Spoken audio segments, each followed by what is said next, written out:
히브리서는 말 그대로 히브리 성도들을 위한 서신서입니다. 저자가 누구인지는 알 수 없지만 당시 불어닥친 큰 핍박으로 인해서 고난 가운데 있는 성도의 일부가 다시 유대교로 돌아가자라는 움직임이 보이기 시작했고요. 그런 움직임이 보이자 그들이 믿고 있는 예수야말로 가장 존귀하고 위대하고 탁월하신 분이심을 각인시키면서 오직 예수 믿는 믿음으로 살기를 권고하는 내용의 편지가 히브리서입니다. 1절에서 그러므로란 광야에서 불순종함으로 약속의 땅에 들어가지 못한 출애굽 1세대를 예로 들면서 그 후에 그러므로 너희들도 그들처럼 하나님이 약속하신 안식에 들어가지 못하는 우를 범게 될 것을 두려워하라라고 권고하고 있습니다. 1절과 2절 다시 읽어보시겠습니다. 그러므로 그분의 안식에 들어가리라는 약속이 남아있을 동안에 여러분 가운데 혹 누구라도 거기에 이르지 못하는 사람이 있을까 두려워합시다. 그들처럼 우리도 복음 증거를 받은 사람들입니다. 그러나 들은 말씀이 그들에게 무익했던 것은 그들이 들은 말씀과 믿음을 연합시키지 않았기 때문입니다. 출애굽 1세대는 광야에서 하나님으로부터 언약의 말씀을 받은 자들이었습니다. 이들은 시내산에서 하나님과 언약을 맺음으로 하나님의 특별한 소유가 되었고요. 또 모세를 통해서 십계명의 율례와 법도를 전수받은 하나님의 거룩한 백성들이었습니다. 그리고 이들에게 주어진 약속은 오랜 광야 생활을 끝내고 나면 하나님께서 반드시 약속의 땅 가나안에 들어가 하나님과 함께 안식을 누릴 수 있다라는 것이었죠. 그러나 안타깝게도 여호수아와 갈렙을 제외하고는 모두 다 광야에서 죽을 수밖에 없었습니다. 그런데 그 이유는 오늘 말씀을 통해서 보시는 바와 같이 그들의 불신앙 때문이었죠. 하나님께서 가나안을 주시겠다고 약속하셨음에도 불구하고 하나님의 말씀을 믿지 못하고 가나안을 정복할 생각을 하지 못한 채 광야에서 그냥 꼼짝없이 죽었던 것입니다. 히브리 저자는 이들이 하나님의 말씀을 듣기는 들었지만 그 말씀에 믿음으로 부합하지 못하고 불순종하였기 때문에 하나님이 허락하신 안식을 누리지 못하였노라고 지적하고 있습니다. 우리는 여기서 믿음과 들음의 상관관계를 엿볼 수가 있습니다. 여러분, 믿음은 들음에서 나지만 그 들음에는 반드시 하나님의 말씀에 대한 믿음의 반응이 있어야 합니다. 제 아무리 말씀을 들어도 하나님 말씀에 대한 믿음이 없다면 교회에 와서 예배를 드리고 앉아 있어도 하나님이 주시는 말씀을 한 귀로 듣고 한 귀로 흘려보낸다면, 또 말씀을 들으면서도 그 말씀에 대해서 부정적이고 비판적인 시각으로 판단만 하고 있다면 당연히 영적 성장은 있을 수 없고 하나님이 허락하신 안식이 무엇인지도 알지 못한 채 살아갈 수 있습니다. 어찌 보면 이런 상황, 이런 경우는 정말 오히려 예수 믿는 일이 고역이라고 생각할 수도 있겠죠. 그런데 이처럼 말씀을 들을 때 믿음이 생기지 않는 경우는 여러 가지 이유가 있겠지만 그동안 학습되었던 또 철학이나 이념이나 사상이나 사람의 전통이나 세상의 초등 학문들이 굳게 자리 잡고 있기 때문일 수 있습니다. 마치 이스라엘 백성들이 출애굽은 하였지만 여전히 그들의 사고 안에 애굽의 사상이 남아 있고 우상 숭배가 뿌리 깊게 자리 잡고 있었던 것처럼 예수를 믿지만 여전히 남아 있는 세상의 사고 방식이 영향을 줄 수 있기 때문입니다. 그러므로 우리는 하나님이 말씀하실 때 믿음으로 내가 반응하고 있는가를 스스로 점검해 보셔야 합니다. 그리고 또 믿음으로 만약에 반응하지 못한다면 그 이유가 무엇인지에 대해서도 분별해 보시고 찾아보셔야 됩니다. 만약 자신을 성찰하지 못한 채 무작정 하나님의 말씀에 반기만 들고 있다면 당연히 그 믿음은 자랄 수 없고 자라지 못하는 믿음은 사장될 수밖에 없습니다. 하나님께서 이스라엘 백성들 가운데 가나안 땅을 약속으로 주셨다면 그들은 어떤 상황에서도 그 약속을 믿고 믿음으로 나아가야만 했습니다. 그러나 그들은 그들의 눈에 보이는 대로만 행동했고 믿으려 하지 않았고, 그렇기 때문에 그들을 기다리고 있는 것은 오로지 광야의 무덤뿐이었습니다. 그러므로 우리는 광야의 이스라엘 백성들을 반면교사 삼아서 하나님께서 말씀하셨음에도 불구하고 나의 믿음 없음으로 인해서 혹시나 놓치고 있는 것은 없는지를 돌아보셔야 합니다. 3절에서 그들은 그런데 믿는 우리들은 그 안식에 들어간다라고 말씀하고 있는데 여기에 밑줄을 그어 보시기 바랍니다. 믿음으로 말미암아 안식에 들어갈 수 있다라는 거죠. 결국은 믿음만이 하나님께서 우리 가운데 주시고자 하는 참 안식을 누릴 수 있다라는 것입니다. 예수님은 말씀하셨죠. 수고하고 무거운 짐진 자들아 다 내게로 오라. 내가 너희를 쉬게 하리라. 나는 온유하고 겸손하니 나의 멍에를 메고 내게 와서 배우라. 그리하면 그 마음에 쉼을 얻으리라. 그리고 분명히 말씀해 주셨습니다. 이 말씀은 인생의 무거운 짐을 지고 가는 모든 자들을 부르시는 예수님의 초대이죠. 그러나 예수님의 이 초대는 정말 예수님이야말로 우리에게 진정한 쉼을 주시는 이 땅에 오신 하나님의 아들이라는 것을 믿을 때에만 유효할 수 있습니다. 마태복음 22장을 보면 청함을 받은 자는 많지만 택함을 받은 자는 적다라는 말씀이 나오고 있죠. 바라기는 우리 모두 이 예수님의 초대에 응할 수 있는 믿음의 사람들이 되기를 원합니다. 그래서 예수님께서 우리를 위해서 마련하신 참 안식에 들어갈 수 있기를 축원합니다.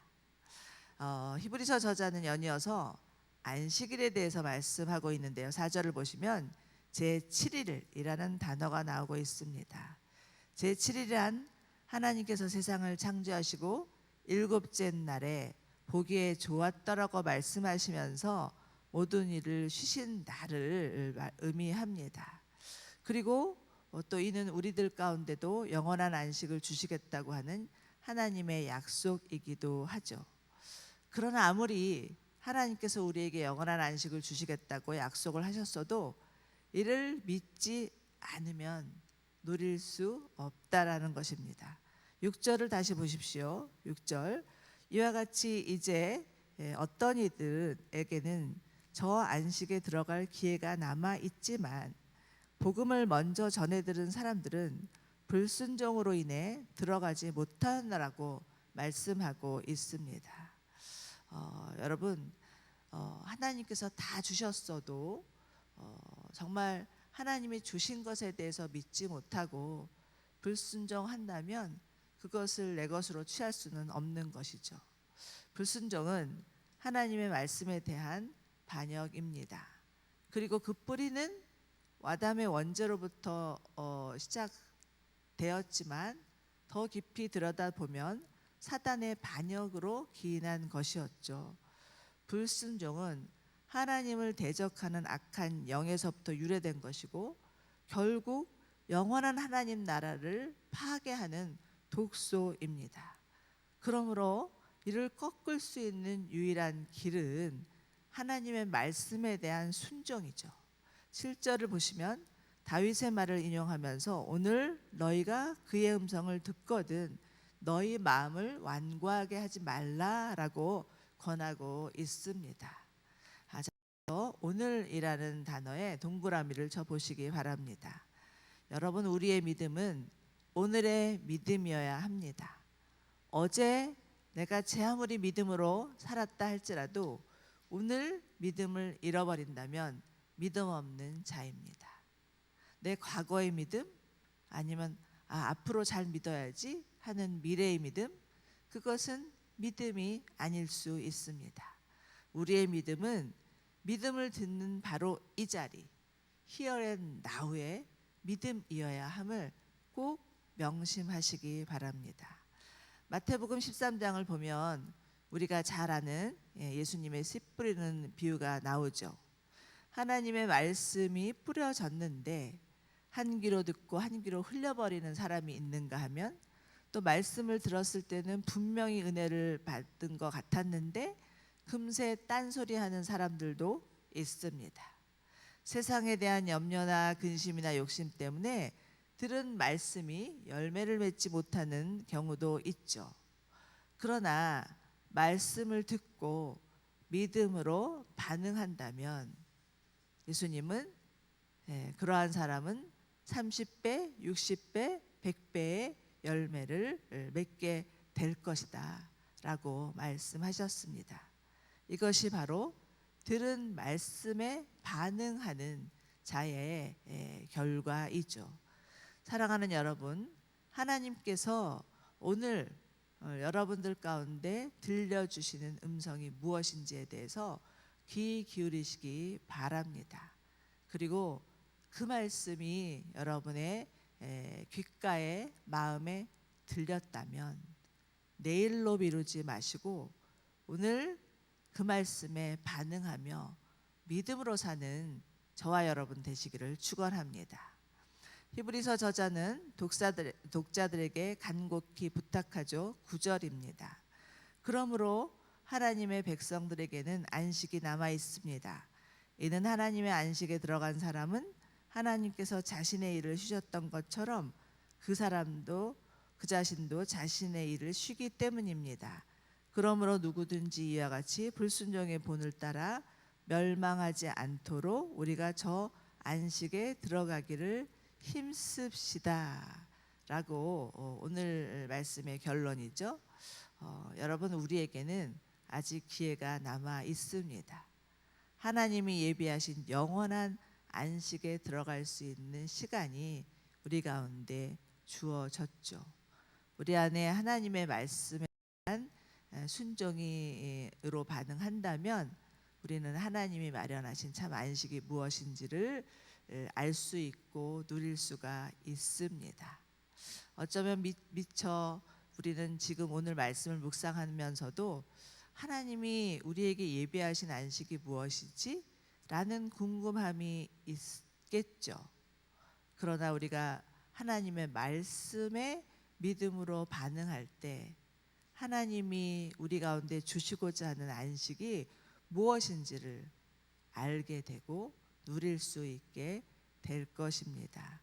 그러나 하나님의 말씀이 있는데 그 말씀을 향하여서 내가 받아들일 수 없는 그런 거역하는 마음이나 불순종이 있다면 하나님, 제 안에 여전히 하나님의 진리의 말씀이 아닌 세상에서 들었던 여러 가지 많은 그 소리들이 나를 장악하고 있음을 고백합니다 라고 하나님 앞에 나아가 자백하면서 정말 하나님의 말씀에 믿음으로 반응하기를 구하는 저희들이 되기를 바랍니다.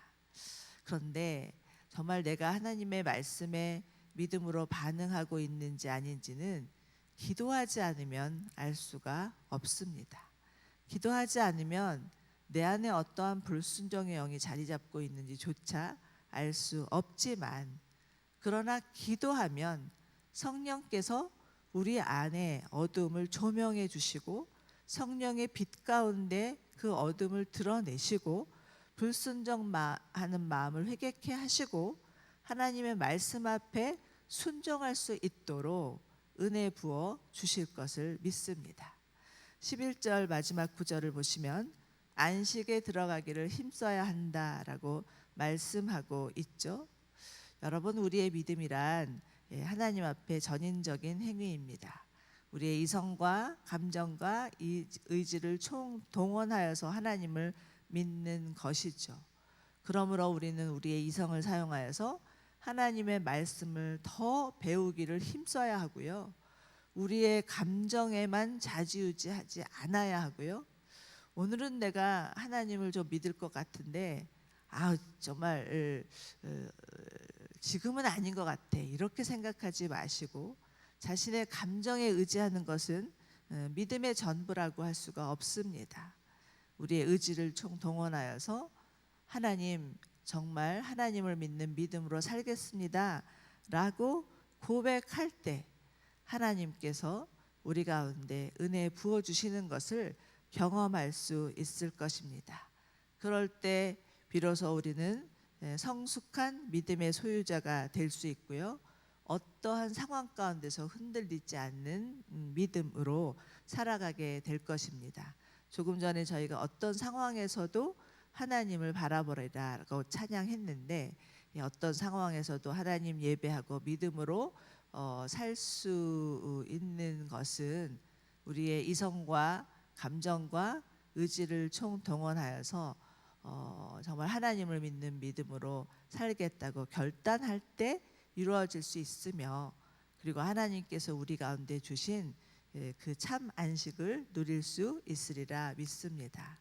안식에 들어가기를 힘쓰는 저와 여러분들 되시기를 바랍니다. 그러할 때 주 예수 그리스도께서 참으로 우리를 주님이 우리에게 허락하신 영원한 안식으로 인도해 주실 것입니다. 우리 모두 다 예수님의 초대에 응하고 정말 예수님께서 우리를 향하여서 수고하고 무거운 짐진 자들아 다 내게로 오라 라고 말씀하실 때, 주님, 제가 여기 있습니다, 정말 인생의 모든 무거운 짐들을 다 내려놓고 주님께 가기를 소망합니다 라는 믿음으로 사는 저희 모두 되기를 축원합니다. 우리 함께 기도하시겠습니다.